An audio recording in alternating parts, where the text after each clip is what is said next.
mempresentasikan hasil diskusi kami mengenai kepemimpinan dan supervisi pendidikan. Sebelumnya, kami akan memperkenalkan diri terlebih dahulu.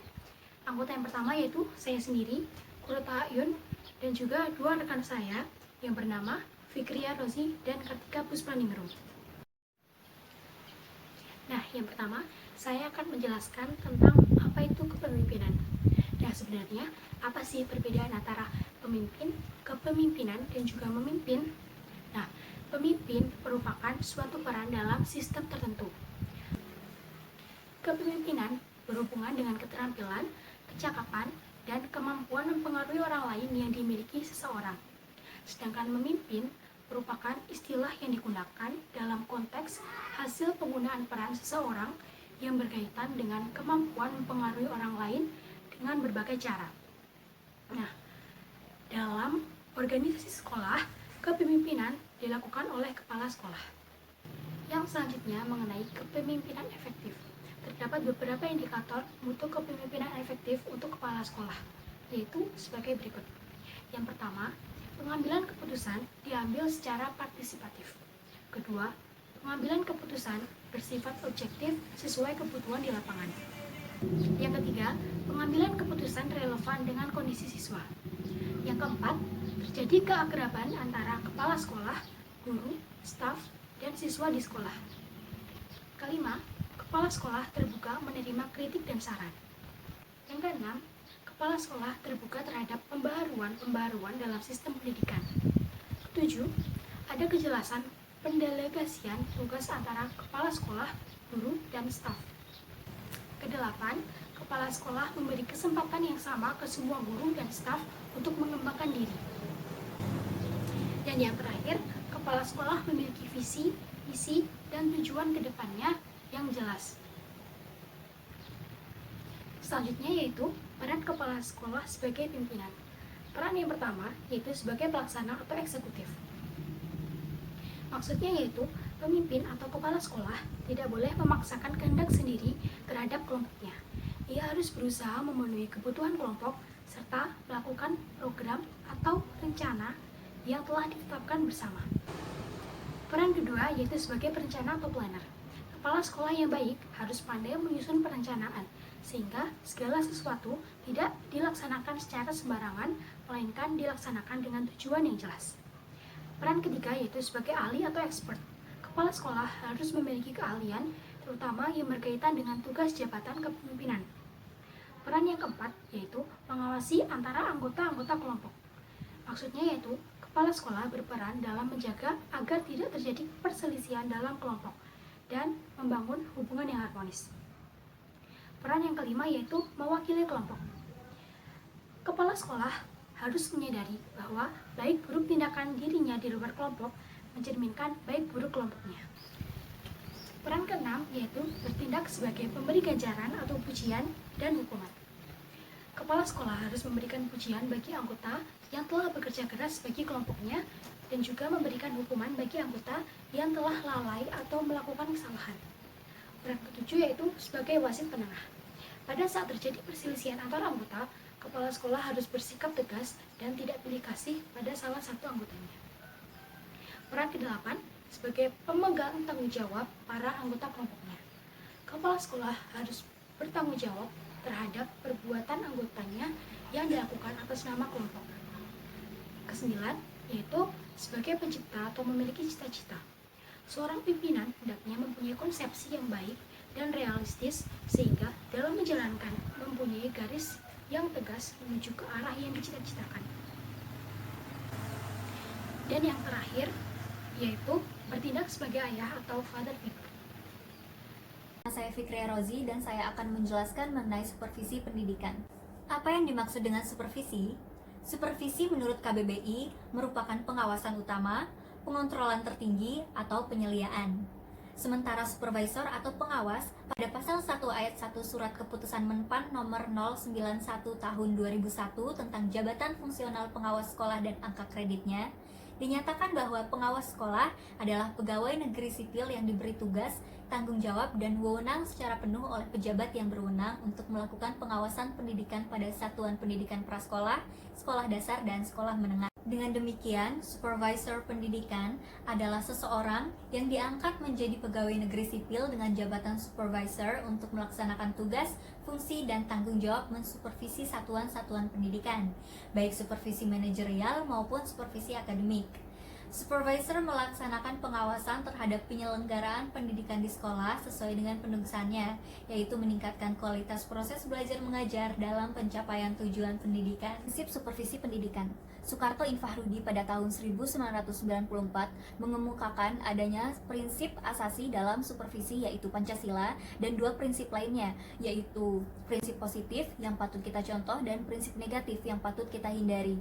Nah, adapun prinsip yang positif yaitu: pertama, supervisi dilaksanakan secara demokratis dan kooperatif. Kedua, supervisi bersifat kreatif dan konstruktif. Ketiga, supervisi harus saintifik dan efektif.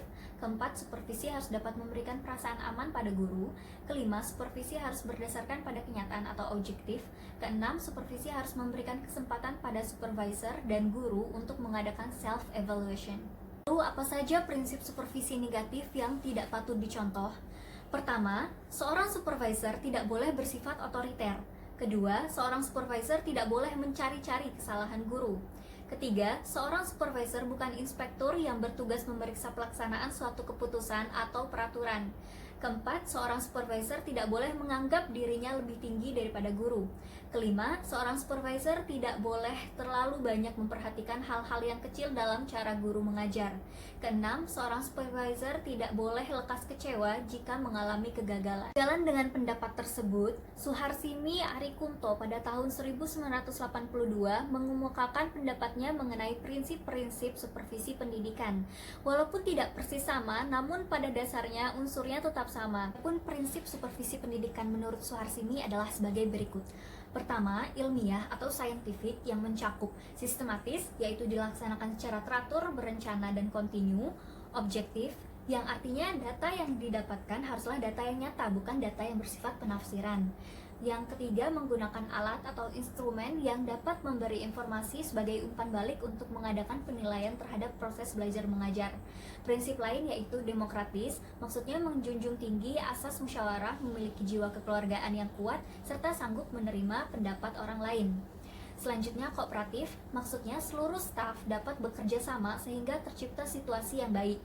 Prinsip selanjutnya, konstruktif dan kreatif, yaitu mampu membina dan menciptakan situasi yang memungkinkan untuk mengembangkan potensi-potensi secara optimal. Prinsip yang terakhir yaitu kontinu, bahwa supervisi perlu dilaksanakan secara terus-menerus. Itulah prinsip-prinsip supervisi pendidikan yang bukan hanya sekedar pengetahuan, namun juga harus diterapkan oleh supervisor, agar supervisor dapat menjalankan tugasnya sesuai dengan yang diharapkan, tidak perlu memaksa-maksa, menakut-nakuti, ataupun membunuh kreativitas guru. Kegiatan supervisi dapat dilakukan melalui berbagai proses pemecahan masalah pengajaran, yang tujuannya adalah untuk mengubah proses belajar mengajar menjadi kegiatan yang lebih efektif dan efisien. Dengan demikian, ciri utama dari supervisi adalah adanya perubahan. Ada dua jenis supervisi sehubungan dengan perubahan ini, yaitu pertama, supervisi traktif, yaitu supervisi yang hanya berusaha melakukan perubahan sedikit-sedikit karena ingin menjaga kontinuitas. Supervisi traktif ini berusaha merubah situasi dengan sedikit demi sedikit agar tidak terjadi gejolak atau kagetan bagi guru-guru. Dengan perubahan sedikit-sedikit ini, diharapkan guru dapat tanpa tergesa-gesa dapat menuju perubahan yang besar. Hal demikian sudah barang tentu memerlukan waktu yang lama. Sedangkan supervisi yang kedua, yaitu supervisi dinamik, adalah supervisi yang berusaha mengubah atau mengganti secara lebih intensif cara-cara lama yang dianggap sudah usang atau tidak sesuai. Praktek yang ada sekarang diganti dengan yang baru sehingga hasilnya diharapkan akan lebih efektif. Hal demikian sudah barang tentu tidak membutuhkan waktu yang lama, tetapi resiko, reaksi, dan pergolakan dari para guru akan lebih besar. Saya Kartika Puspaningrum, di sini akan menjelaskan sedikit tentang pendekatan dan teknik supervisi. Pendekatan ada 4, yaitu pendekatan humanistik, pendekatan kompetensi, pendekatan klinis, dan pendekatan profesional. Langsung saja ke pendekatan yang pertama, yaitu pendekatan humanistik.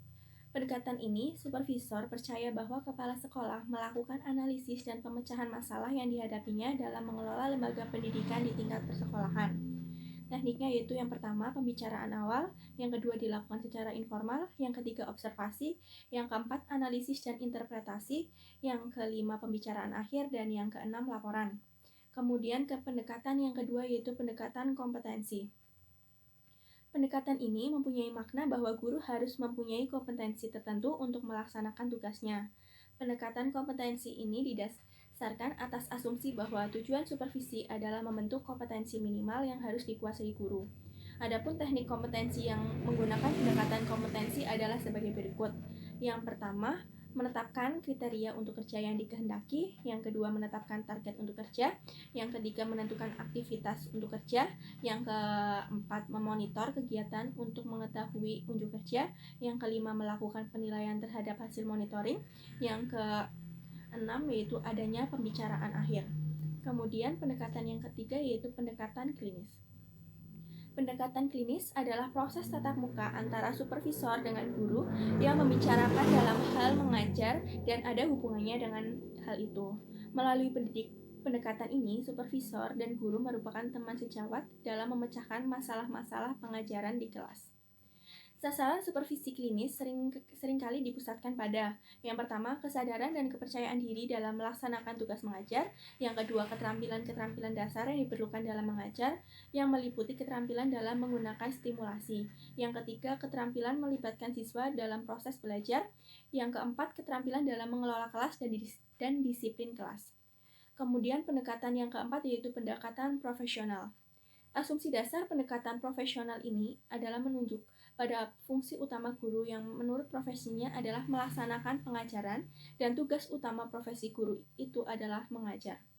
Adapun teknik supervisi profesional, yang pertama, penataran yang diberikan guru harus diberikan bersama dengan kepala sekolah atau supervisor. Yang kedua, KKG, KKKS, KKPS, dan PKG sebagai wadah-wadah pengorganisasian dan pembinaan bagi guru, kepala sekolah, dan pemilik sekolah. Yang ketiga, KKG atau kelompok kerja guru berfungsi sebagai wadah untuk melakukan berbagai kegiatan penunjang belajar mengajar. Yang keempat, KKKS, kelompok kerja kepala sekolah, berfungsi sebagai wadah untuk usaha koordinasi dalam upaya pembinaan mata pelajaran, proses belajar mengajar, dan hal-hal lain. Yang kelima, KKPS, kelompok kerja pemilik sekolah, berfungsi sebagai wadah diskusi, tukar-menukar informasi dan pengalaman, mencari dan menemukan alternatif penyelesaian masalah yang dijumpai di sekolah. Dan kemudian yang terakhir yaitu PKG atau Pusat Kegiatan Guru. Jika KKG, KKPS, dan KKKS menunjuk pada kegiatan, maka PKG merupakan tempat berlangsungnya KKG, KKPS, dan KKKS.